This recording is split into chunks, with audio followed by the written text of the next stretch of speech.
Hello friends, welcome back to my channel. ఈరోజు మనం baby corn Manchurian ఎలా తయారు చేయాలో నేర్చుకోబోతున్నాం. ముందుగా బేబీకార్న్ని ఇలా ఈ విధంగా చిన్న చిన్న ముక్కలుగా చేసి బాగా వాష్ చేసుకోండి. వాష్ చేసుకున్న తర్వాత వీటిని ఒక బౌల్లో వేసి అందులో 1 tablespoon maida, 2 tablespoon cornflour,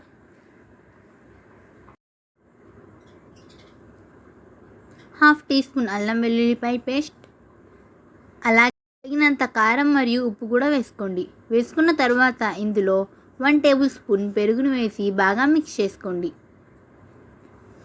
ఇప్పుడు దీన్ని పక్కన పెట్టి ఒక ప్యాన్లో డీప్ ఫ్రైకి తగినంత ఆయిల్ని వేసుకోండి.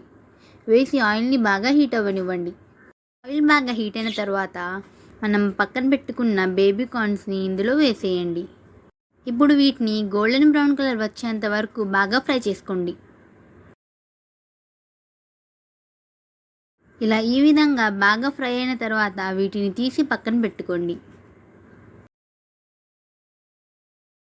ఇప్పుడు మరొక ప్యాన్ తీసుకొని అందులో కొంచెం ఆయిల్ పోసి వెల్లుల్లిపాయల్ని ఇలా ఈ విధంగా చిన్న చిన్న ముక్కలుగా కట్ చేసుకొని వేసుకోండి. అలాగే 1 టీ స్పూన్ జీలకర్రని మరియు ఒక పెద్ద సైజు ఉల్లిపాయని చిన్న చిన్నగా కట్ చేసుకొని వేసుకోండి. అలాగే 5 పచ్చిమిరపకాయలని చిన్న చిన్న ముక్కలుగా చేసి ఇలా ఈ విధంగా వేసుకొని ఫ్రై చేసుకోండి.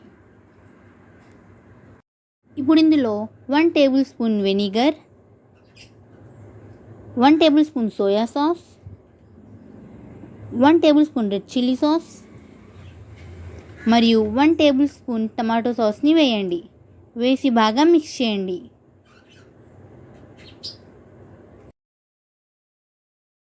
ఇలా ఈ విధంగా బాగా మిక్స్ చేసుకున్న తర్వాత ఇప్పుడు 1 టేబుల్ స్పూన్ కార్న్ఫ్లోర్లో వాటర్ని కలిపి ఇలా ఈ విధంగా చేసుకోండి. చేసిన తర్వాత దీన్ని మనం ఇందాక కలిపిన మిశ్రమంలో వేసేయండి. వేసి ఇలా ఈ విధంగా బాగా మిక్స్ చేసుకోండి. బాగా మిక్స్ చేసిన తర్వాత మనం ఇందాక ఫ్రై చేసి పెట్టుకున్న బేబీకార్న్ని ఇందులో వేసేయండి. వేసి మొత్తం మిక్స్ అయ్యేటట్టుగా మిక్స్ చేసుకోండి. లాస్ట్లో గార్నిష్ కోసం కొంచెం కొత్తిమీరని వేసుకోండి. అంతే ఫ్రెండ్స్, బేబీకార్న్ మంచూరియన్ రెడీ. దీని టేస్ట్ చాలా బాగుంటుంది ఫ్రెండ్స్. తప్పకుండా ట్రై చేయండి. అలాగే ఛానల్ని సబ్స్క్రైబ్ చేయడం మర్చిపోకండి. Thank you for watching.